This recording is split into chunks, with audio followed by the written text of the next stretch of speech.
Inilah legenda Baru Glinding yang sebenarnya, bagian kedua. Cerita ini diambil dari cerita legenda Rawa Pening dan Baru Glinding. Anda bisa mendapatkan buku ini di Google Playbook atau menghubungi lewat email yang ada pada tulisan ini.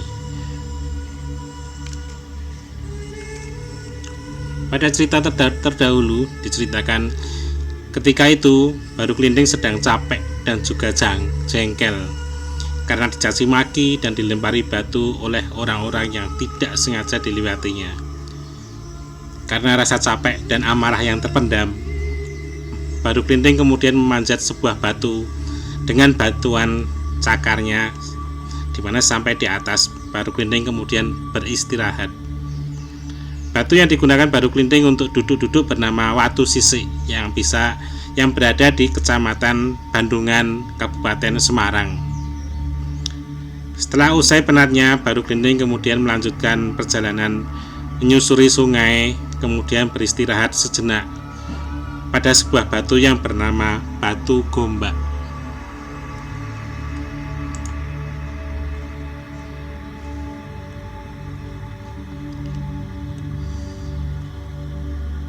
Hari berganti bulan dan bulan berganti tahun.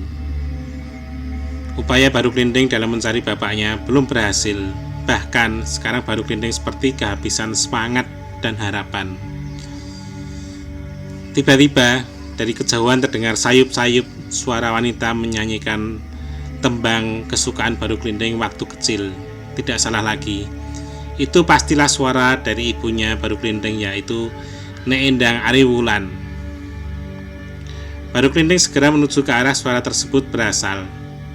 Setelah didekati, terlihat sang ibu sedang uro-uro atau menyanyikan senandung lirih.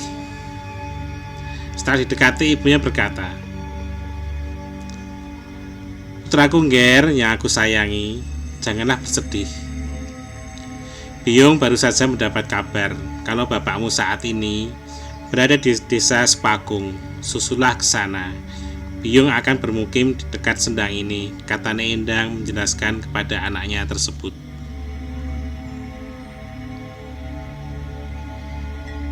"Terima kasih Biyung, aku akan segera ke sana. Biyung baik-baiklah di sini," kata Baru Glinding dengan wajah berseri.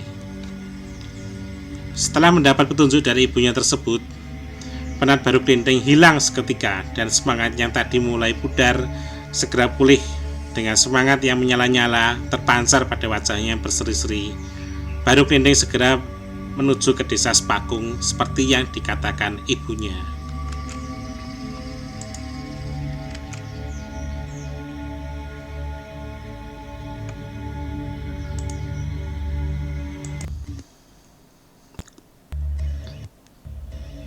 Di dalam sebuah gua di pertapaan desa Sepakung, Telomoyo, Ki Ajat terkejut.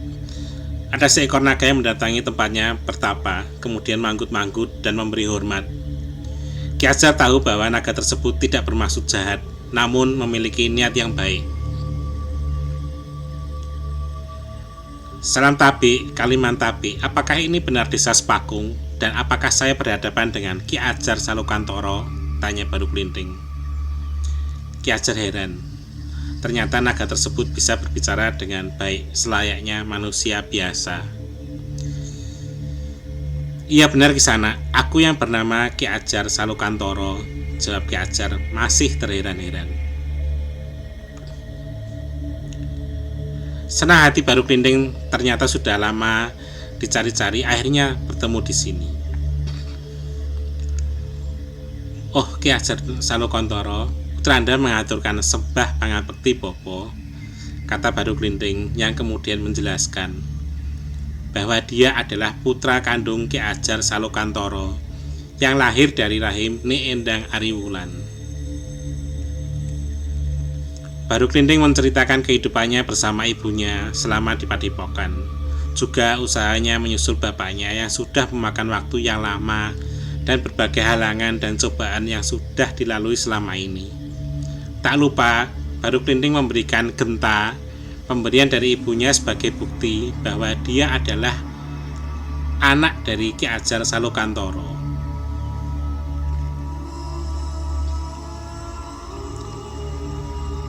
Ki Ajar Salokantoro manggut-manggut sambil menimang-nimang genta pemberian dari Baru Klinding, kemudian berkata,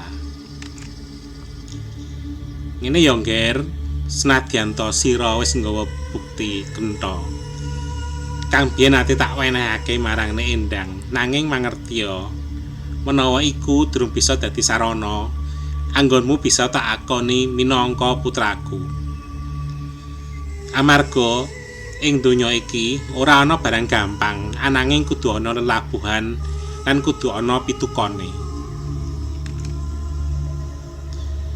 Begini ya, Ngger, biarpun engkau sudah memberi bukti genta pemberian ibumu yang dulu pernah aku berikan kepada Nek Endang Ariwulan sebelum melakukan perjalanan tapabrata ke sini. Namun, ketahuilah bahwa ini semua belum bisa menjadi sarana engkau keakui sebagai putraku. Karena di dunia ini tidak ada barang gampang. Namun harus ada pengabdian dan harus ada syarat dan pengorbanannya sebagai bukti bahwa kamu adalah anak yang berbakti kepada orang tua."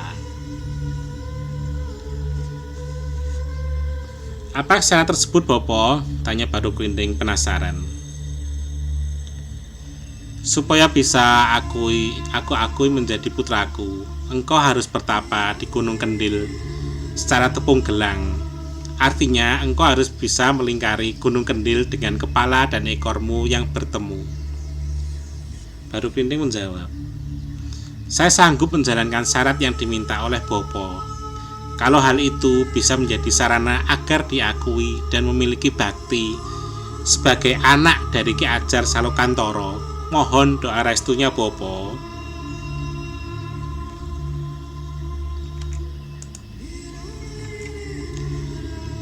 Baru Klinding kemudian memohon pamit dan mengaturkan sungkem kepada Ki Ajar untuk menjalani tapabrata di Gunung Kendil seperti yang diperintahkan oleh Ki Ajar.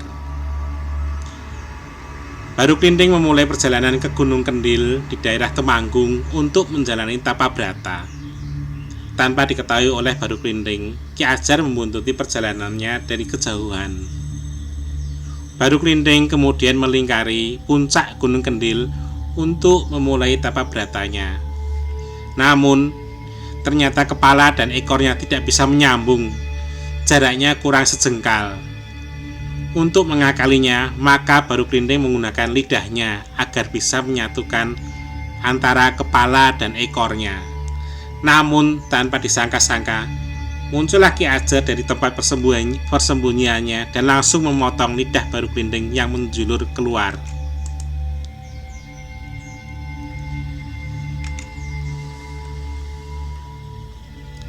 Baru Klinding berteriak kesakitan karena lidahnya terpotong.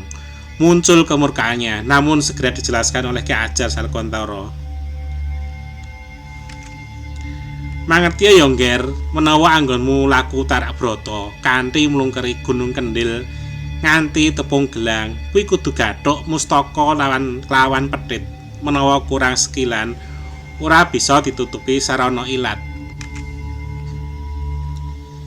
Ketahuilah, Ngger, bahwa bertapamu di Gunung Kendil ini harus bisa tepung gelang atau bertemunya kepala dengan ekor. Jika tidak sampai pada kepala dan ekormu, maka tidak boleh disambung dengan lidahmu. Ketahuilah Ngger bahwa lidah itu merupakan pusaka yang ampuh, tidak ada tandingannya di dunia ini.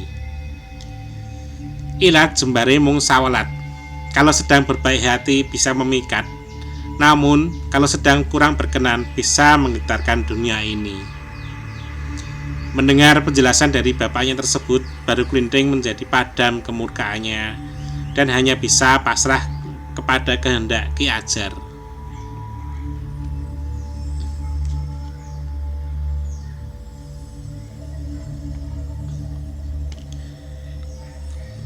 Kata Ki Ajar kemudian, oleh karena itu, sebagai hukuman atas ketidakberhasilan dirimu menjalankan tapa brata secara tepung gelang, maka lanjutkan pertapaanmu dengan tetap melingkari Gunung Kendil ini sampai ada orang yang bisa membangunkan tapamu. Silakan lanjutkan tapa bratamu dan semoga berhasil.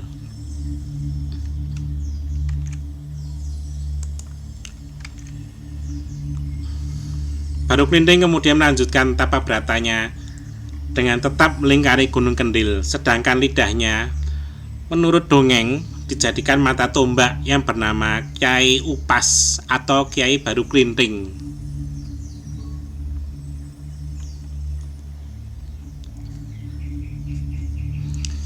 Hari berganti bulan dan bulan berganti tahun. Tidak terasa, tapa brata yang dijalani Baru Klinting sudah berlangsung bertahun-tahun lamanya.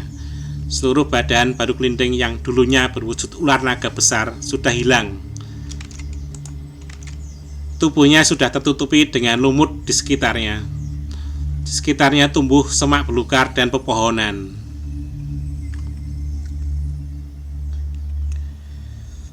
Di tempat lain, Ki Ajar Salukantoro yang merasa bahwa tapa brata yang sudah dijalani oleh Baru Klinting akan segera berakhir, segera menjumpai Nyai Endang Ariwulan yang bermukim tidak jauh dari Sendang Ariwulana.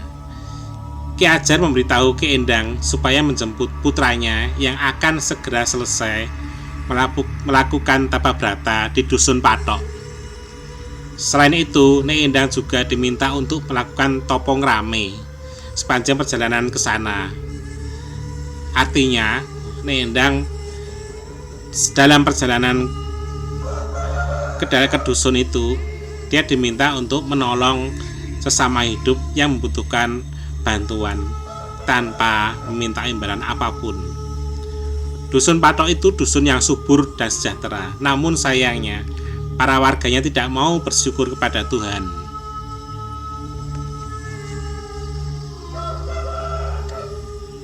Pada saat itu di Dusun Patok sedang mempersiapkan pesta kenduren, namun dirasa masih kekurangan daging sapi dan kerbau untuk sajian pesta.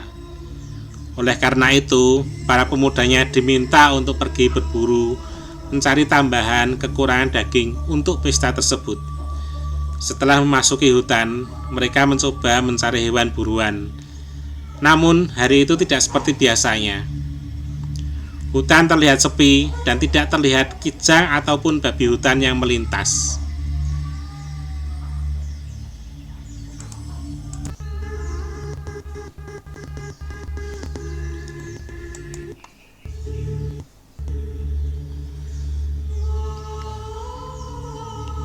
Setelah memasuki hutan, mereka mencoba mencari hewan buruan. Namun hari itu tidak seperti biasanya. Hutan terlihat sepi dan tidak terlihat kijang ataupun babi hutan yang melintas. Akhirnya mereka memutuskan untuk menjelajah lebih dalam lagi, sampai naik ke lereng gunung untuk mencari hewan buruan. Sampai di lereng, hewan buruan yang dicari tetap tidak ketemu. Hingga akhirnya mereka memutuskan untuk beristirahat sejenak di lereng bukit sembari duduk-duduk pada sosok batang pohon besar yang roboh. Sementara yang lain ada yang memotong kinang untuk campuran susur pada batang pohon besar tadi. Ada juga pemburu yang membacok-bacokkan senjatanya sehingga mengenai batang pohon besar tadi. Tiba-tiba dari batang pohon yang dibacok tadi menyembur cairan merah seperti darah yang berbau anyir. Gempar para pemburu tadi melihat kejadian ini. Tidak lama kemudian mereka melihat bahwa batang tersebut kemudian bergerak-gerak, seolah-olah kesakitan, mirip seperti ular raksasa yang teraniaya. Melihat kejadian tersebut, para pemburu tadi segera mempersiapkan senjatanya masing-masing. Mereka segera membacok ular raksasa tersebut beramai-ramai agar segera mati dan tidak memakan mereka. Selain itu, bisa menjadi ganti hewan buruan yang tidak mereka dapatkan pada hari itu. Setelah ular tersebut mati, para pemburu tersebut kemudian beramai-ramai memotong tubuh ular raksasa tersebut. Potongan tubuh ular raksasa kemudian dibawa pulang dengan gembira, karena mereka sudah mendapatkan daging ular raksasa sebagai pengganti dari hewan buruan yang tidak mereka dapatkan pada hari itu. Para pemburu tersebut pulang dengan gembira. Mereka berjalan sambil bersendaguro karena mendapatkan potongan daging ular raksasa yang cukup untuk dibuat hidangan bagi seluruh warga dusun. Mereka tidak sadar bahwa kepulangan mereka diikuti oleh Sukma Baru Klinting, ya si ular raksasa tersebut yang dagingnya sudah dipotong beramai-ramai dan dibawa pulang ke dusun mereka. Dalam perwujudannya sekarang, Baru Klinting berubah menjadi seorang anak kecil yang buruk rupa dan kotor, serta dekil. Desa Patok kemudian mengadakan pesta besar. Para ibu dan gadis menyajikan daging ular yang diberikan oleh para pemudanya. Semua mengambil bagian masing-masing. Tidak ada yang ketinggalan. Tua, muda antri mengambil sajian daging ular yang sudah tersedia. Semua orang berpesta pada hari itu. Hanya Mbok Rondo saja yang terlihat dari kejauhan dengan hati yang nelangsa, sedih kehilangan putra yang dicintainya. Di tengah-tengah pesta tersebut, datanglah seorang anak kecil berbadan kotor dan berpakaian kumal, serta bau. Si anak kecil ini meminta bagian daging ular, karena dia lapar, sudah berhari-hari tidak makan, sehingga perutnya kosong. Mengetahui kedatangan bocah peminta-minta itu, orang-orang yang sedang berpesta pura tersebut bukannya menjadi iba, malah menjadi marah karena dianggap bocah tersebut hanya mengganggu kesenangan mereka saja. Pergi sana bocah bau, wajahmu buruk dan badanmu kudisan. Pergi sana, kalau tidak mau pergi, aku guyur dengan air panas ini. Bocah tersebut hanya bisa menangis karena dibentak-bentak dan kemudian pergi dengan sempoyongan.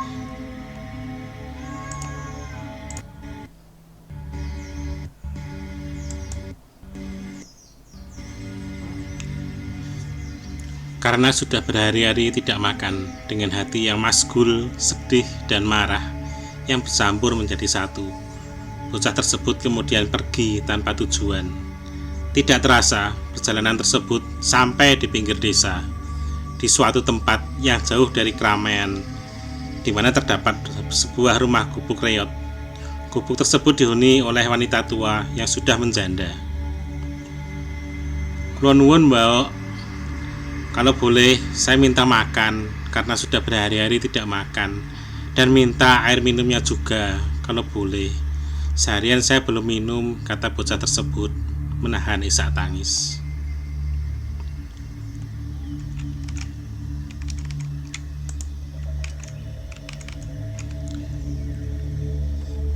Oh, sini masuklah, Ngger. Sini ada sisa nasi tadi pagi, dan juga lauk seadanya kalau mau makan, kata Mbok Rondo sambil membawa ceting, batok, dan kendi yang kemudian diletakkan di atas lincak depan gubuk. Kemudian si bocah tersebut makan dengan lahap apa yang sudah tersaji di lincak. Karena laparnya, si bocah tersebut menghabiskan semua yang disajikan oleh Mbok Rondo. Setelah selesai makan, Mbok Rondo membersihkan tubuh bocah tersebut dan mengobati luka-luka di kulit bocah tersebut dengan dedaunan yang ada di sekitar gubuk tersebut.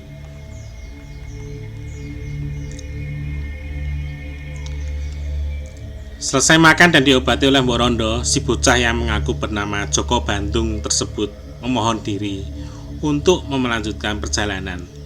Sebelum pergi, Joko Bandung berpesan kepada Mbok Rondo, jika nanti mendengar suara titir dan gemuruh dari tengah dusun si Mbok Rondo supaya segera menaiki lesun dengan membawa entong dan bekal seperlunya.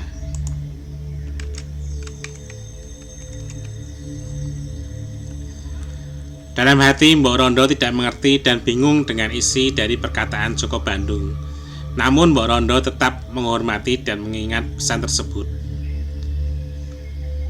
Joko Bandung kembali lagi ke tempat semula, di mana para warga sedang pesta daging ular.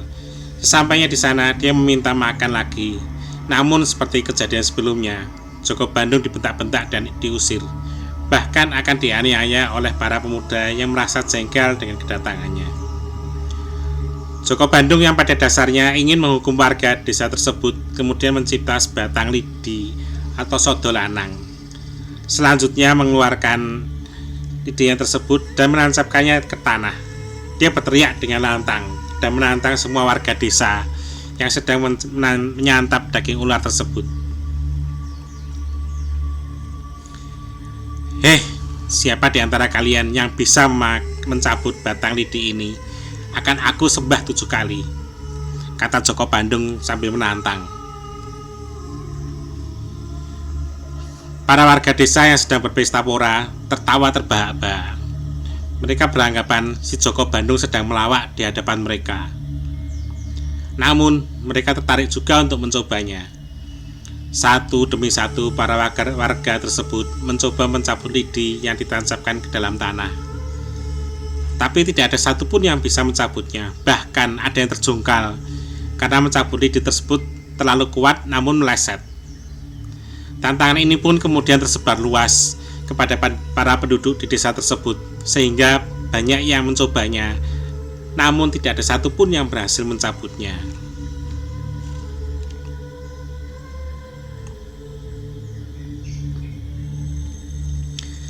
Karena tidak ada yang bisa mencabut lidi tersebut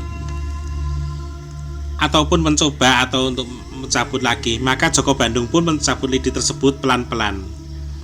Seketika lidi tersebut tercabut, keluar air mengucur dari dalam lubang lidi tersebut. Kucuran air itu berawal dari sebesar lidi dan semakin lama semakin besar. Tiba-tiba terdengar gemuruh dari dalam tanah disertai dengan semburan air deras sebesar paha orang dewasa.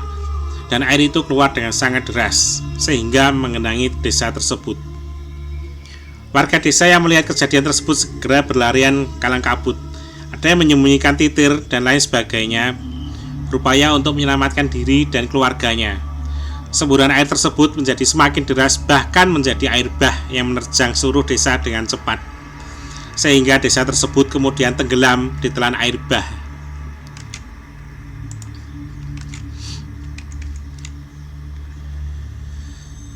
Di tempat lain, Mbok Rondo yang juga mendengar suara titir dan gemuruh tadi segera menaiki lumpang dan membawa entong serta bekal yang sudah dipersiapkan sebelumnya.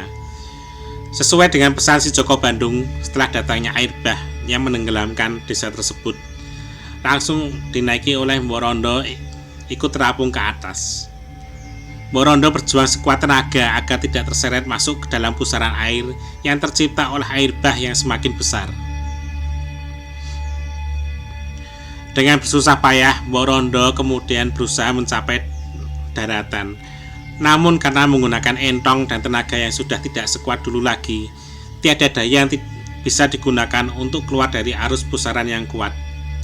Tiba-tiba, dalam keadaan yang membahayakan tersebut, muncul bayangan hijau besar dan memanjang yang kemudian mendorong lesung Mbok Rondo sampai ke daratan. Mbok Rondo menjadi terkejut ketika melihat siapa yang mendorong lesungnya. Antara kaget dan takut, Mbok Rondo kemudian mengamati sosok tersebut dengan lebih seksama. "Walah Ngger, ternyata kamu toh yang mendorong lesung dan menolong biungmu ini. Aku kira sudah mati dulu pada saat tubuhmu dipotong-potong para warga desa dan dagingmu sudah menjadi santapan mereka. Sekarang tubuhmu sudah berubah menjadi ular naga raksasa ya Le," kata Mbok Rondo sambil tersenyum lega. "Ya Yung, ini aku baru Klinting. Orang-orang itu sudah mendapatkan hukuman dari Tuhan karena keserakahan mereka sendiri," kata si ular naga alias baru Klinting alias si Joko Bandung.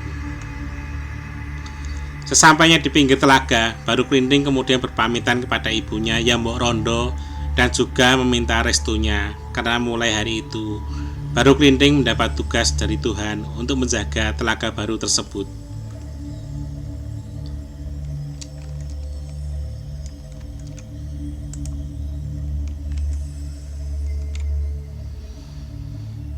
Mbok Rondo hanya bisa manggut-manggut dan iba atas semua perjalanan hidup Baru Klinting. Mbok Rondo juga memutuskan untuk menetap di pinggiran telaga baru tersebut sambil mendampingi Baru Klinting sampai akhir hayatnya. Jika rindu mendera,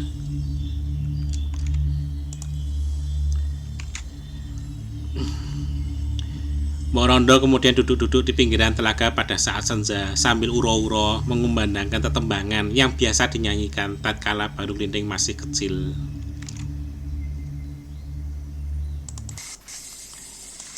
Beberapa saat kemudian, Baru Klinting akan segera datang menemui ibunya tersebut. Desa yang tenggelam oleh air bah tersebut kemudian berubah menjadi telaga yang bening airnya, sehingga telaga tersebut menjadi sebutan Rawa Bening. Lama-kelamaan berubah sebutan menjadi Rawa Pening.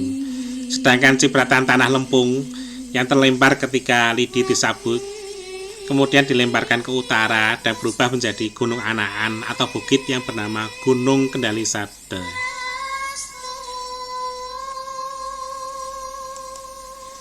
Demikian kisah sebenarnya dari Baru Klinting. Pada bagian kedua ini berakhir. Kita akan kembali pada bagian selanjutnya.